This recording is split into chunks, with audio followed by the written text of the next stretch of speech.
guys, happy Thursday. I'm back as usual, and you'll probably see behind me, this is the remains of a really nice chair, and I just finally got all of the pieces ordered. So I've literally taken apart all of the stuff that made it into a real chair, and now I get to make it into a better chair that's not itchy and bumpy and weird. That's like one of the weird things about working from home all the time and not traveling and doing anything for work where you're like constantly on the go.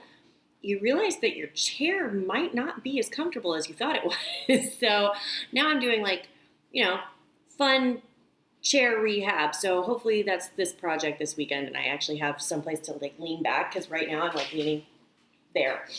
Anyways, guys, hope you're having a really good week. I wanted to jump on here and go over something that I think has been not necessarily bothering people, but it's understanding the channel and what's a VAR, what's an MSP, why do you need distribution, why, if you are not an MSP or a VAR and you're just a company that's looking to purchase software and understand why they need to go through all of these things, it just gets a little frustrating sometimes for people. So if you are having an identity crisis and you're an MSP and you're not sure if you're a VAR or a VAR and you're not sure if you want to go the MSP route and you're not entirely sure what it even means, because I'm not going to lie, some of you self-identify as VARs and really you're kind of MSPs.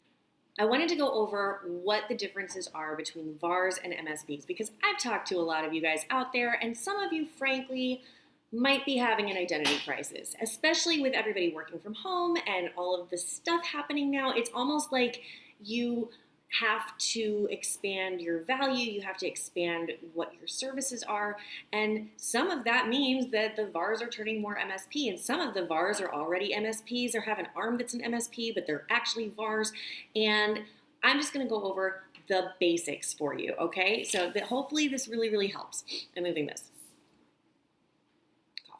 Okay, now I'm situated. So at the very, very, very basic level, a VAR, and if I'm going over something that you already know, just tell me to shut up or move on and I'll talk to you next week.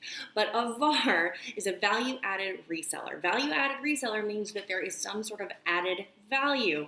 Go fig. When you're actually reselling a product or a SaaS solution or some sort of software available to an end user, and you are not only just giving them a great deal, but you're also helping them implement and understanding how it works in their business environment and how it impacts their business, you are a VAR. Pure and simple. Now, here's the thing. With a reseller, you are making a profit because as a channel of distribution, the software companies are using the VARs, the resellers, and the MSPs out there as a intermediary or someone that's going out and actually being a sales rep. Okay, so you all are the sales rep, and because of that, we give you a discount or a margin where you can get in at a low rate and mark it up so that you are positioning value to your clients. Doesn't cost your clients any more money. It just allows you to purchase at a locus of control and allow you to position it so that your clients are happy, but you are absolutely making a profit.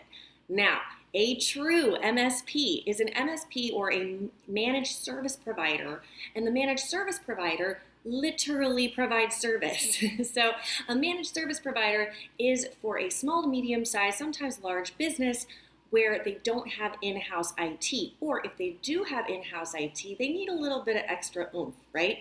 So that's what a managed service provider is. Now, here's where it gets tricky, right? So VARs, value-added resellers, are reselling products and implementing the products in the end user's environment. They are making a profit in the implementation of said product. MSPs technically don't really make that much of a profit on the reselling of goods and services in a true MSP model. However, it makes sense that they would be able to put a little bit of margin in there as well. So a lot of times what ends up happening is a value-added reseller will start positioning themselves as an MSP because they can and they have it in their repertoire to go in and offer those services on a retainer basis and be that company's arm of IT. See where it gets a little tricky? Because now it's like, are you representing me as a company the best and being sort of the, I guess for all intents and purposes, it would basically be like if you're a financial advisor and you're not a fiduciary and you kind of got a horse in the race, so you want to sell the product that you get the most margin from, you know what I mean? So it can be a little messy, so you have to at least be really upfront and honest with your end users, and normally it's fine. Just let them know, like, hey, I have a stack of these products that I represent. I get an amazing margin on it. I really like them. I recommend them a lot, and I get a little bit of a kickback. Similar to what I do, guys, I actually have links in the bottom of my videos where I am an affiliate or a reseller of certain products that I know, like, and trust, and I really believe in it, and I give you guys a discount because I get one, and I get a little bit of a kickback, so you're keeping me employed. Thank you, I appreciate that. Anyway, so that is basically how this all works. Now, if you're an MSP and you are in bed with a specific stack of products. And honestly, it's really hard to avoid that anymore because what you're doing right now, you're seeing all of these large software companies get larger and larger and larger, and they're acquiring and acquiring and acquiring. There's literally no way that you can avoid it at this point.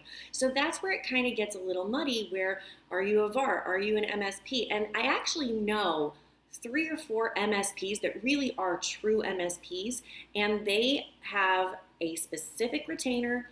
This is what it costs for my services, including some of the software, and that's all it is, right? That is what they do.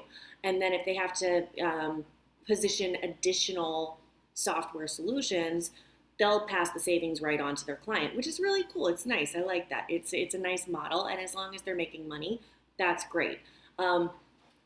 I don't see the problem in making a profit if you're still saving your end users money. That's just me. You can disagree. I'm just somebody on YouTube talking, so you don't have to agree with me at all. But wait, there's one more little catch, right? Because some companies, like, who's a big company that I've been working with? Okay, here, 3M, Rockwell Automation, Bank of America, even government agencies, right? So they have to go through a distribution chain. That means they can't just go through the MSP and they can't just go through the reseller. It means that there's another level of distribution, which is another channel that software companies, technology companies will go through to get it to the end user. But they basically provide a catalog of approved SKUs. Don't ask me why. I still don't. It angers me because I feel like it should be easier. But what it does is it allows an arm of that organization to get terms, to get specifically approved financing, to implement a solution before they might be ready for it based on fiscal responsibility. So, I mean, I get it. I understand. So that's why distribution is even there, right? So the levels kind of tier down, right?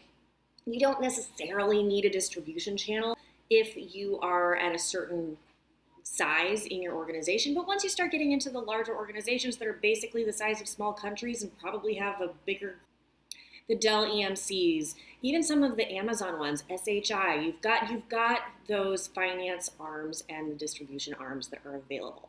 So if you have been having an identity crisis and you're not sure if you are, as a VAR, need to expand into the MSP space, honestly, I think that's probably the natural way to go. At some point, you're going to end up having those services that you need to provide anyways, especially during right now this time where everybody's looking to get the most bang for their buck. They want as much service as they can possibly get from one person quickly.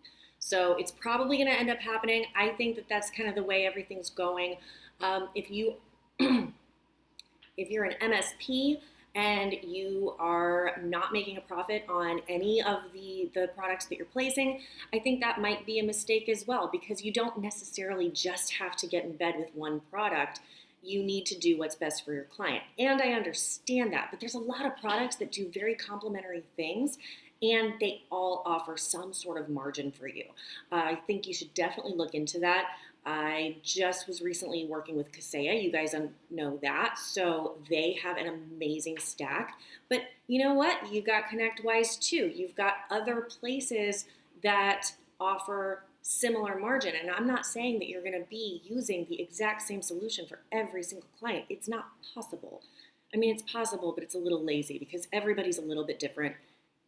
People have different needs. Some people are going to be more road warriors. Some people are going to be more remote from, VPNing into a specific spot. You need to kind of see what everybody needs, right? Some people are going to be heavier on monitoring. Some people are going to be sort of loosey-goosey. It depends what your client needs. And as a good MSP, you should be able to identify the needs, understand what goes into that, and recommend the best solution. But that's on you if you're not making any money on it. Just my opinion.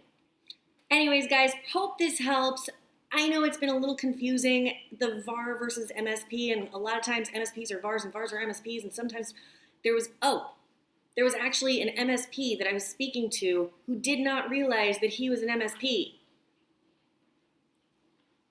It's okay. I'm going to get you through this.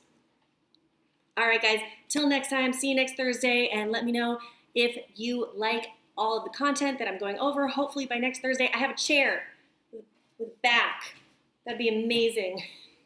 So let me know if I can help you in any way. DM me, hit the subscribe, hit like for the YouTube algorithm. I really appreciate it, and I am so excited because this channel is growing and growing. All right, bye.